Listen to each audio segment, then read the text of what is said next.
छत्तीसगढ़ के शिक्षा तंत्र में एक ऐसा तूफान पनपा है जिसकी आहट अब जिले दर जिले सुनाई देने लगी है। एक नीतिगत बदलाव जिसे व्यवस्था सुधार का नाम दिया गया, अब खुद अव्यवस्था का कारण बनता दिख रहा है। जिनके कंधों पर भविष्य की पीढ़ी की गढ़ने की जिम्मेदारी थी, वही अब अपने अस्तित्व की लड़ाई लड़ते नजर आ रहे हैं। कहीं सूची छिपाई जा रही है तो कहीं सूची में साजिशें छिपी हैं। काउंसलिंग की अंतिम तारीख जैसे तैसे नजदीक आती जा रही है, सन्नाटा लोगों में गहराता जा रहा है।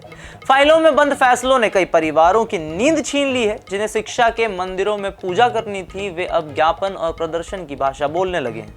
अब क्या है इस भाषा का कारण, करते हैं सभी जानकारी आपसे साझा। नाम हमारा आशीष गुप्ता, आप देखना शुरू कर चुके हैं INS 24/7 डिजिटल। छत्तीसगढ़ में स्कूल शिक्षा विभाग के युक्ति युक्तकरण नीति को लेकर हड़कंप मचा हुआ है। 4 जून 2025 को इस प्रक्रिया की आखिरी तारीख है, लेकिन जो कि आज ही है, लेकिन कई जिलों में काम अधूरा है। स्कूल शिक्षा विभाग ने समय बढ़ाने से साफ इनकार कर दिया है। DPI ऋतुराज रघुवंशी ने DEO और जॉइंट डायरेक्टरों को चेतावनी दी है कि गलती मिली तो सख्त कार्यवाही होगी।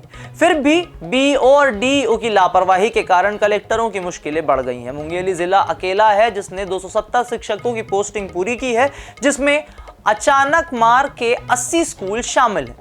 अन्य जिलों में देरी से सरकार की किरकिरी हो रही है। शिक्षक संगठनों का कहना है कि 10,463 स्कूल बंद होने और 40,000 पद समाप्त होंगे। इससे शिक्षा व्यवस्था भी चरमरा सकती है। कलेक्टरों पर दबाव है कि 4 जून के बाद अधूरी फाइलें CM तक जाएंगी और जवाबदेही कलेक्टरों की होगी। यह विवाद छत्तीसगढ़ में शिक्षा सुधार की राह में एक बड़ी चुनौती बन चुका है।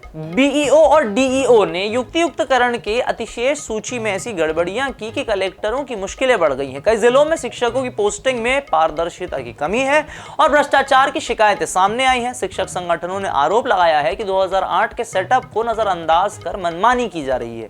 कवर्धा में 283 अतिशेष शिक्षकों की सूची जारी हुई, लेकिन काउंसलिंग का बहिष्कार हो गया। धमतरी और जशपुर में भी शिक्षकों ने प्रदर्शन कर सूची रद्द करने की मांग की। DPI ऑफिस चिंतित है क्योंकि केवल मुंगेली ने समय पर काम पूरा किया है। कई कलेक्टरों को पार्टी नेताओं की शिकायतों का सामना करना पड़ रहा है। शिक्षक साझा मंच ने 15 जून से स्कूलों के बहिष्कार की चेतावनी दी है। यह गड़बड़ी युक्ति युक्तकरण को विवाद में घसीट रही है और कलेक्टरों को इसका खामियाजा भुगतना पड़ सकता है। 4 जून की डेडलाइन नजदीक आने से कलेक्टरों ने युक्ति युक्तकरण का मोर्चा संभाल लिया है। कई कलेक्टर DEO ऑफिस में दोपहर से बैठकर पोस्टिंग की फाइलें देख रहे हैं। कुछ जिलों में चाय पानी की व्यवस्था तक की गई है। कलेक्टरों को रात भर जाग कर शिक्षकों की पोस्टिंग फाइनल करनी है ताकि 4 जून शाम तक रिपोर्ट स्कूल शिक्षा विभाग को भेजी जाए।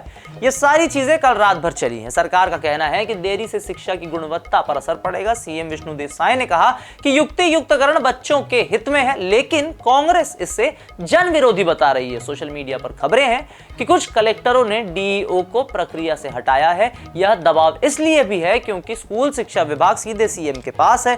कलेक्टरों को डर है कि देरी हुई तो CM के सामने जवाबदेही का सामना करना पड़ेगा।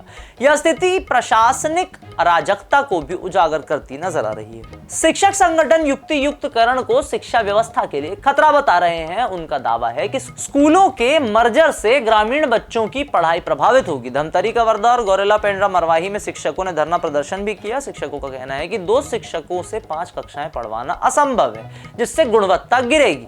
सरकार का तर्क है कि 5,500 एकल शिक्षक स्कूलों और 610 शिक्षक विहीन स्कूलों को मजबूत करने के लिए यह जरूरी भी है। पूर्व डिप्टी CM TS सिंहदेव ने भी नीति पर सवाल उठाए। कहा कि रिक्त पदों पर पोस्टिंग की पारदर्शिता जरूरी है। भ्रष्टाचार की शिकायतों ने मामले को और उलझा दिया है। शिक्षक 15 जून से बहिष्कार की तैयारी में भी नजर आ रहे हैं।